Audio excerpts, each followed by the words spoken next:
a connu la pensée du Seigneur? Qui a été son conseiller? Qui lui a donné en premier et mériterait de recevoir en retour? Car tout est de lui et par lui et pour lui. À lui la gloire pour l'éternité. Amen.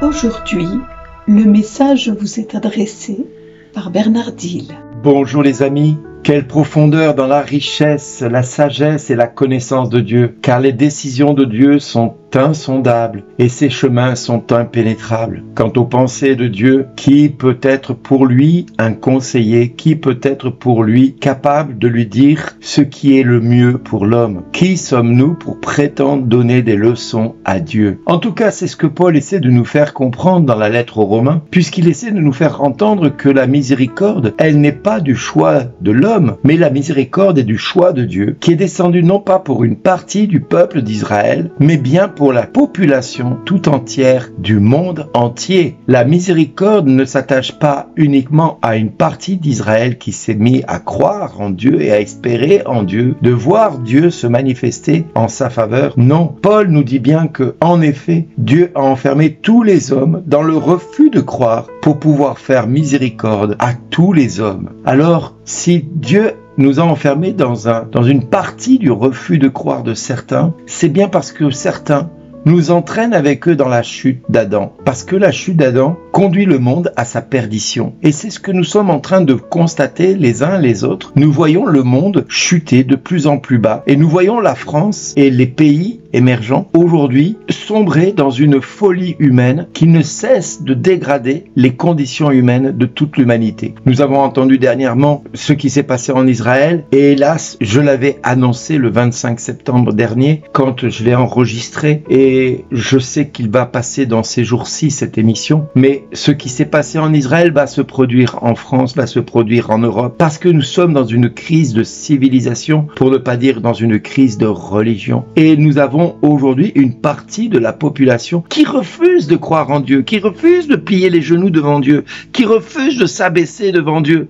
Et pourtant la miséricorde, elle est pour tous. La miséricorde, elle est pour tous les hommes. Mon frère, mon ami, ma sœur, mon ami, depuis quand tu ne t'es pas confessé? Depuis quand tu n'as pas plié les genoux devant Dieu? Depuis quand tu n'as pas reconnu Dieu dans ta vie? Quand est-ce que la dernière fois que tu t'es adressé à lui et pour lui dire, Seigneur, prends pitié de ma faiblesse, enfermée depuis tant de temps? Alors, certains d'entre vous me disent souvent, Bernard, je n'en peux plus de vivre ce que je vis, d'endurer ce que j'endure. Mais regarde ce que le Fils de Dieu a fait pour toi. Nous venons de fêter la fête de tous les saints. Nous venons de fêter la fête de tous les saints. C'est-à-dire des hommes et des femmes qui n'ont pas eu une vie, je dirais, de tout repos. Pour la plupart. Certains sont devenus saints parce qu'ils sont devenus martyrs de la foi. Ils ont accepté de perdre la vie par amour pour le Christ. Et nous-mêmes, aujourd'hui, nous trouvons anormal d'être confrontés à toutes sortes d'épreuves. Pourtant, la parole de Dieu, elle est claire. Quand nous écoutons Paul aux Romains qui dit « J'estime en effet que les souffrances du temps présent sont sans comparaison avec la gloire qui doit être révélée avec nous, en nous », eh bien, nous sommes nous-mêmes confrontés à cette épreuve-là, dans laquelle nous sommes tous amenés à souffrir. Donc, si tu n'acceptes pas la souffrance comme étant salutaire pour toi aujourd'hui, tu passes à côté de la mission qui est la tienne, c'est de vivre ta vie de baptisé tel que le Christ a montré l'exemple pour chacun de nous. Lui-même a été baptisé dans cette souffrance pour que nous soyons nous-mêmes avec lui appelés à la résurrection.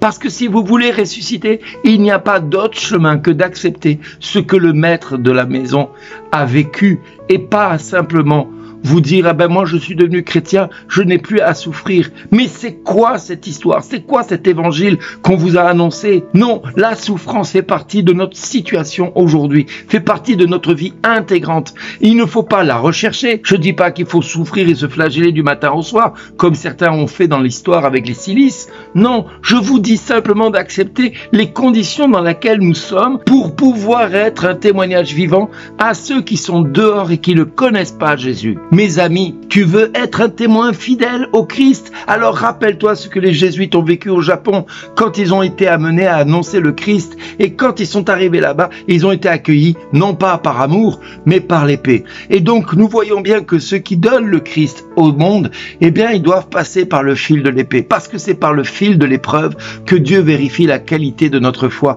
comme on vérifie l'or dans le creuset.